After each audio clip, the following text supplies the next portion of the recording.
ধামরাই থানা স্ট্যান্ড এলাকার কালভার্ট সংলগ্ন খাল দখলে নীরব প্রশাসন। জাহিদ খান প্রতিবেদনে দেখুন বিস্তারিত। ঢাকার ধামরাই উপজেলার থানা স্ট্যান্ড এলাকার একটি গুরুত্বপূর্ণ কালভার্ট সংলগ্ন খাল দুই পাশ থেকে দখল ও অবরুদ্ধ হয়ে পড়েছে। একপাশে বরাট সেন্টার এবং পশ্চিম পাশে মনোয়ার কমপ্লেক্স সহ বিভিন্ন মার্কেট গড়ে ওঠায় খালটির স্বাভাবিক প্রবাহ সম্পূর্ণভাবে বন্ধ হয়ে গেছে।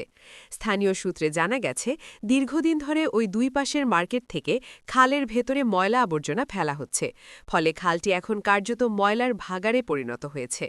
পানি চলাচল বন্ধ থাকায় বর্ষা মৌসুমে আশপাশের এলাকা জলাবদ্ধতার মারাত্মক ঝুঁকিতে রয়েছে। স্থানীয় বাসিন্দারা অভিযোগ করে বলেন, খালটি একসময় এলাকার পানি নিষ্কাশনের প্রধান মাধ্যম ছিল, কিন্তু অপরিকল্পিতভাবে মার্কেট নির্মাণ ও খাল দখলের কারণে আজ সেটি বিলীন হওয়ার পথে। এতে পরিবেশের মারাত্মক ক্ষতি হচ্ছে এবং নষ্ট হয়ে যাচ্ছে দেশের গুরুত্বপূর্ণ প্রাকৃতিক সম্পদ। সবচেয়ে উদ্বেগজনক বিষয় হল, এই বিষয়ে এখন পর্যন্ত কোনো প্রশাসনিক উদ্যোগ চোখে পড়েনি। বারবার অভিযোগ করা হলেও দখল উচ্ছেদ কিংবা খাল পুনরুদ্ধারে কার্যকর কোনো পদক্ষেপ নেওয়া হয়নি বলে জানান এলাকাবাসী। সচেতন মহলের দাবি, অবিলম্বে খালটি দখলমুক্ত করে পরিষ্কার করা না হলে ভবিষ্যতে বড় ধরনের পরিবেশগত ও জনদুর্ভোগের আশঙ্কা রয়েছে। তারা সংশ্লিষ্ট প্রশাসন ও জনপ্রতিনিধিদের দ্রুত হস্তক্ষেপ কামনা করেছেন।